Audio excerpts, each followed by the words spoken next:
Hello my dear students, welcome back to our channel. तो आपकी demand पर हम आज लेकर आए हैं March 2026 board exam basic maths की स्ट्रेटेजी। आज आपका मैथ्स से रिलेटेड जो भी टेंशन है वो खत्म हो जाएगा, मैथ्स का जो डर है वो भी खत्म हो जाने वाला है। No need to fear when Shraddha ma'am is here. मैं ऐसा इसलिए कह रही हूँ कि आज जो मैं स्ट्रेटेजी आपको बताने वाली हूँ उससे आप काफी आसानी से बेसिक मैथ्स में अच्छे मार्क्स स्कोर कर सकते हैं। इवन 80 और 80 भी स्कोर कर सकते हैं, लेकिन आपका जो निशाना है वो सही जगह पर लगना चाहिए, मतलब आपकी स्ट्रैटेजी सही होनी चाहिए। अब जो टाइम है वो हार्ड वर्क का नहीं है, अब हमको करना है स्मार्ट वर्क और फुल स्कोर का हमारा टारगेट है, ठीक है। और वो कैसे करेंगे वो अभी मैं आपको वीडियो में बताऊंगी। तो चलिए स्टार्ट करते हैं हम बेसिक मैथ्स की स्ट्रैटेजी। चलो सबसे पहले तो ये जो पैटर्न है आप सबको पता है, तो बस मैं एक बार दिखा देती हूँ। सेक्शन ए 24 मार्क्स का, बी 18 मार्क्स का, सी भी 18 मार्क्स का, डी 20 मार्क्स का। मेन अब आ जाते हैं जो मुझे आपको बताना था वो है चैप्टर वाइज वेटेज, है ना। आपने एक बात देखी, आपका जो पूरा क्वेश्चन पेपर होगा ना वो 109 मार्क्स का होगा। आपको अटेम्प्ट कितना करना है, सिर्फ 80 मार्क्स का, यानी कि 29 मार्क्स तो ऑप्शन में ही चले गए, है ना। 29 मार्क्स तो ऐसे ही जान देने हैं ऑप्शन में। तो क्यों ना इस वेटेज का और इस ऑप्शन का सही इस्तेमाल किया जाए, इसका फायदा उठाया जाए। ओके, देखो अब कैसे। यहां पर मैं टिक करूंगी वो चैप्टर्स जो बहुत ज्यादा वेटेज के हैं, जैसे कि सबसे ज्यादा तो ये हो गया स्टैटिस्टिक्स 16, ये प्रोबेबिलिटी। देखो स्टैटिस्टिक्स, प्रोबेबिलिटी, देन एपी भी होगा, अरिथमेटिक प्रोग्रेशन 13 मार्क्स, ये हो गया। कोऑर्डिनेट ज्योमेट्री 11 मार्क्स, ठीक है। और क्या बचा, 1 2 3 4, 4 हो गए। इसके अलावा जो इजी चैप्टर्स हैं वो कोई भी उठा लो, जैसे ये लीनियर इक्वेशन इन 2 वेरिएबल्स, ये कितने मार्क्स का हो गया, 8 मार्क्स, डन। और फिर सर्कल्स, सर्कल्स हो गया 8 मार्क्स। क्लियर, कितने चैप्टर हुए, 1 2 3 4 5 6 चैप्टर्स हुए। यहां काउंट करो मार्क्स, 8 + 13 कितना होगा, 21, 21 + 11 32, 32 + 8 40, 40 + 40 प्लस ये कितना, 10 20 30, कितने मार्क्स हो गए, 70। तो बाकी जो चैप्टर्स हैं नहीं करना, रहने दो, चलेगा, क्योंकि वो जो चैप्टर्स हैं वो हम आसानी से ऑप्शन में उसको निकाल सकते हैं। अच्छा एक बात अब ध्यान से सुनो, जो सेक्शन ए है ना वो हर एक चैप्टर्स में आता है, तो सेक्शन ए में क्या होगा, वही बच्चा पूरा स्कोर कर पाएगा जिसको हर एक चैप्टर की बेसिक इंफॉर्मेशन, बेसिक नॉलेज हो, है ना। सेक्शन ए में तो हम कुछ नहीं कर सकते, आपको सारे चैप्टर का थोड़ा थोड़ा आना चाहिए, लेकिन मैं जो मैराथन लेकर आऊंगी उसमें सब कवर हो जाएगा। वो अगर अच्छे से कर ले तो ना सेक्शन ए में भी स्कोर हो जाएगा। लेकिन बाकी जो सेक्शन है बी सी डी, उसमें तो ऑप्शन का एकदम सही इस्तेमाल करके हम क्या करेंगे, 14 चैप्टर्स में से सिर्फ और सिर्फ 6 चैप्टर्स करेंगे, है ना। 14 में से सिर्फ और सिर्फ 6 चैप्टर्स करेंगे, और उनका किस तरीके से आप यूज कर सकते हैं वो मैं यहाँ पे लिख रही हूं।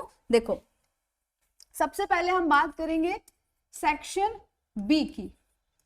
ओके, सेक्शन बी कितने अटेम्प्ट करने होते हैं, 13 क्वेश्चन होते हैं, उसमें से आपको 9 अटेम्प्ट करने हैं। तो देखो वो 9 कैसे होंगे, 2 क्वेश्चन कोऑर्डिनेट ज्योमेट्री, ठीक है, कोऑर्डिनेट ज्योमेट्री, फिर 2 क्वेश्चन पॉलिनोमियल्स, वो ज्यादा इजी है लीनियर इक्वेशन से, 2 क्वेश्चन पॉलिनोमियल्स, फिर 2 क्वेश्चन एपी के, then 2 question surface area volume, ठीक है। उसके बाद एक क्वेश्चन किसका, स्टैट्स का, एक क्वेश्चन स्टैटिस्टिक्स से आएगा।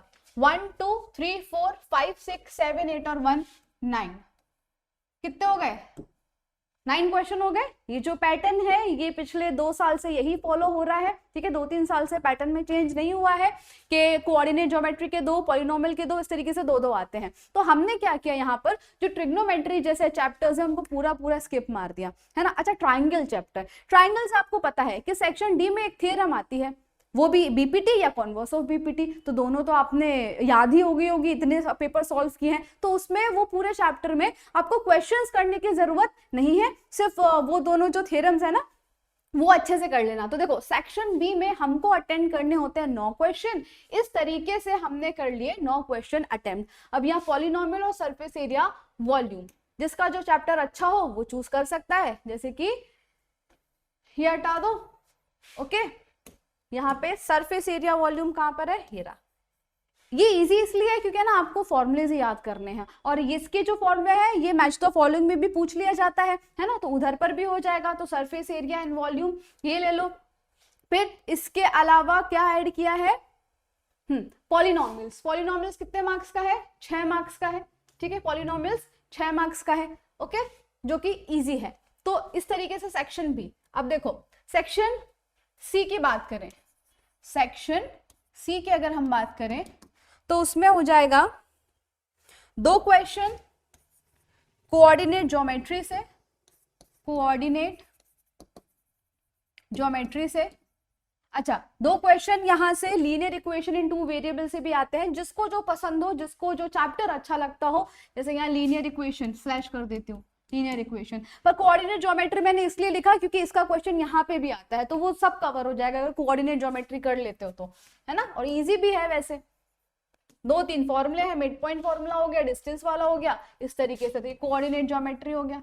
ओके, चलो फिर इसके अलावा 2 सर्कल्स, 2 क्वेश्चन जो है वो सर्कल। अब ये 2 क्वेश्चन कैसे आते हैं, एक क्वेश्चन होगा आपका सर्कल से, एक क्वेश्चन होगा सर्कल से, और दूसरा जो क्वेश्चन होगा वो होगा एरिया रिलेटेड टू सर्कल से।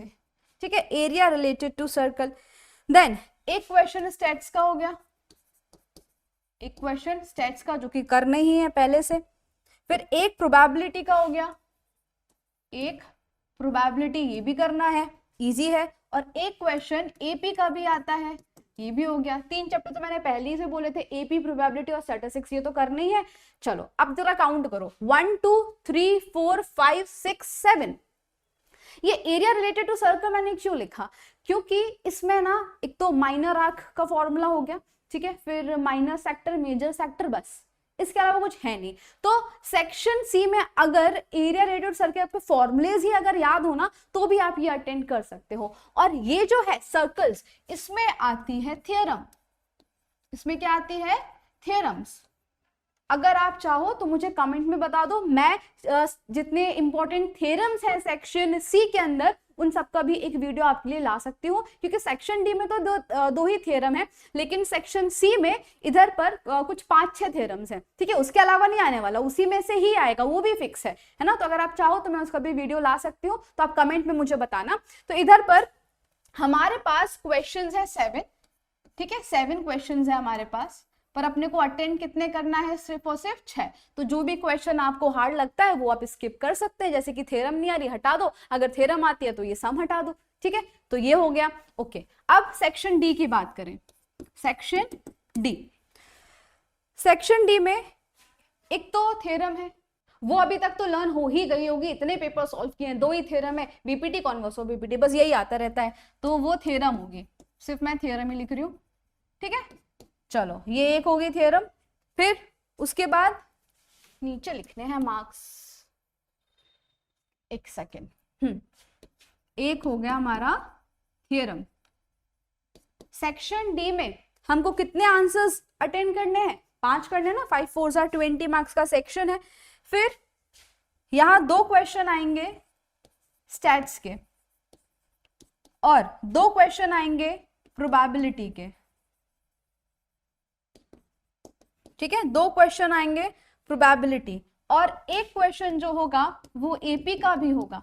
देखो यहां पर भी तो इसमें भी, दो ऑप्शन में भी ऑप्शन मिलेगा आपको कि अगर कितने क्वेश्चन है, 1 2 3 4 5 6, हमारे पास 6 क्वेश्चन है जो हमको आते हैं, और इसमें से हमको अटेंड करने हैं कितने, 5। ओके, कितने अटेंड करने हैं हमको, 5 अटेंड करने हैं। ठीक है, तो अब अगर थ्योरम एकदम मस्त तरीके से रटी हुई है तो ये थ्योरम अटेंड कर लो। ठीक है, ये थ्योरम हो जाएगा। ये दोनों तो करनी है क्योंकि ये अच्छे वाले चैप्टर्स हैं, इजी भी हैं।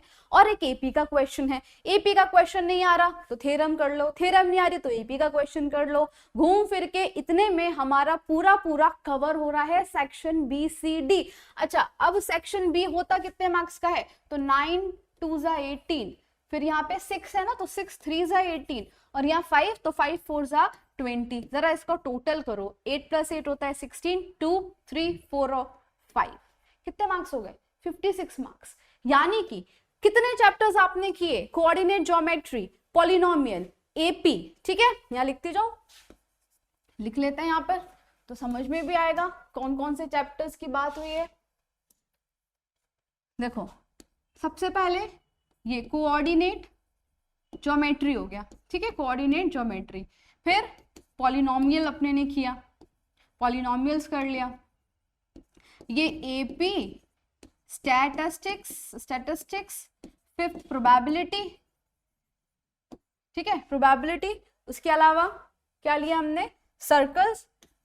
यहाँ पे मैं सिर्फ सर्कल लिख रही हूँ क्योंकि दोनों में से ऑप्शन दिया है इसलिए, तो सर्कल्स जो आता हो, थ्योरम आती हो थ्योरम, नहीं तो फॉर्मूला आता है तो वो एरिया रिलेटेड टू सर्कल आ जाएगा। और कोई बचा यहाँ पर, देखो ट्राइंगल्स चैप्टर नहीं करना, ट्रिग्नोमेट्री नहीं करना, एप्लीकेशन ट्रिगो नहीं करना, लेकिन उन सबका बेसिक इसलिए आना चाहिए ताकि सेक्शन ए में आप अच्छा स्कोर कर सके। पर वो तो मैं ऑब्जेक्टिव्स लेकर आऊंगी, पर फिर भी सेक्शन ए के लिए आपको हर एक चैप्टर का जो बेसिक है वो आना चाहिए। तो सबसे पहले तो जो बच्चे डर रहे थे कि वो पास होंगे या नहीं, तो यहाँ पे तो आप बीसीडी में पूरे पूरे स्कोर कर सकते हैं सिर्फ और सिर्फ 6 चैप्टर्स कर कर। यानी कि 14 चैप्टर आपके पास हैं, उसमें से आपको सिर्फ और सिर्फ 6 चैप्टर्स ही करने हैं, है ना, कितने चैप्टर्स करने हैं, सिर्फ और सिर्फ 6 चैप्टर्स ही करने हैं।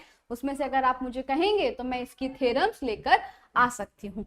क्लियर है? तो देखो यहाँ पर पूरे मार्क्स कितने, 56 हो गए, डन, 56 हो गए, बचे कितने, 24 बचा। अब उस जो 24 मार्क्स यानी कि जो ऑब्जेक्टिव है, तो उसमें अगर आप 24, ठीक है, 24 मार्क्स है, मान लो 10 मार्क्स नहीं आए, अपने 14 गिन के चलते हैं, तो 14 मार्क्स भी आप ले आए, कितने हो गए, 50 60 70, लो 70 मार्क्स तो यहाँ हो गए।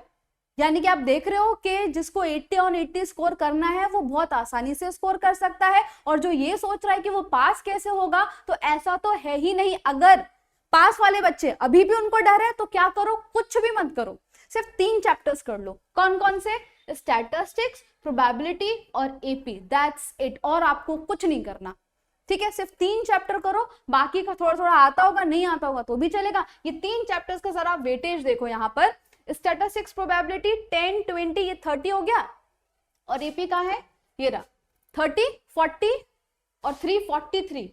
सोचो ये जो 3 चैप्टर्स हैं ये मिलकर 43 मार्क्स का वेटेज बना रहे हैं, 3 चैप्टर मिलकर।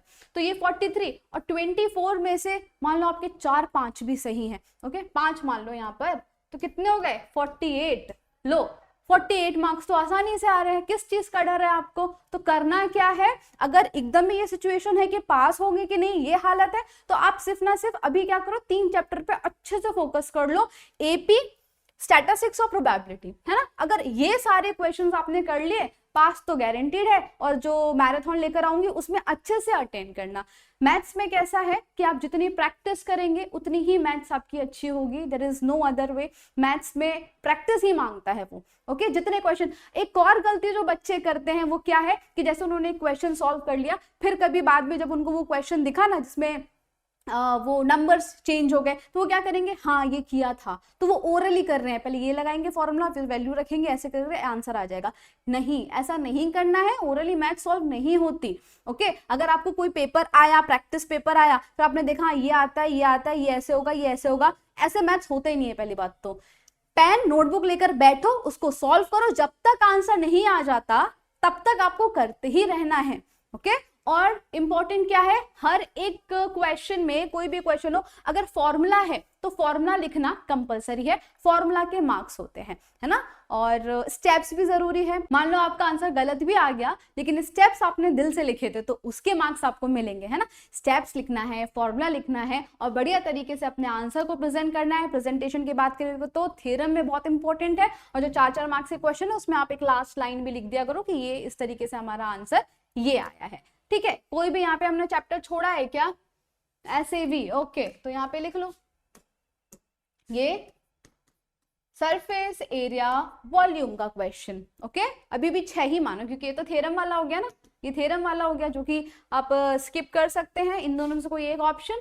ओके, और इस तरीके से अगर 7 चैप्टर्स आप कर लेते हैं, और ये सरफेस एरिया वॉल्यूम में क्या करना है आपको, कितने मार्क्स में पूछ रहा है, देखो सेक्शन बी है, सेक्शन बी यानी कि ज्यादा टफ क्वेश्चन नहीं आएगा, वो जो है स्टैंडर्ड मैथ्स में आता है सरफेस एरिया वॉल्यूम के अच्छे खासे क्वेश्चन सेक्शन डी में, पर अपना बेसिक है तो उधर पे 2 मार्क्स का है। एकदम बढ़िया तरीके से सारे फॉर्मूलेस कर लेना।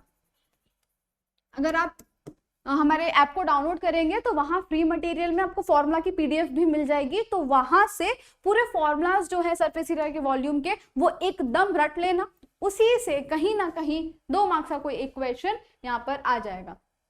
ठीक है, 2 मार्क्स का 2 क्वेश्चन इधर पे अटेम्प्ट कर देना है। तो इस तरीके से जो भी हार्ड चैप्टर्स आपको लगते थे वो सब स्किप करने के बावजूद भी सेक्शन बी सी डी में आप फुल स्कोर कर सकते हैं। क्लियर, समझ में आया? तो आई होप मैंने आपकी टेंशन यहाँ पर कम की होगी, और हम आपके लिए अब मैराथन सेक्शन ए का और सेक्शन बी सी डी के आईएमपी लेकर आएंगे। आप इसी तरीके से हमको सपोर्ट करते रहिए। Keep practising. All the very best for your exam. Thank you.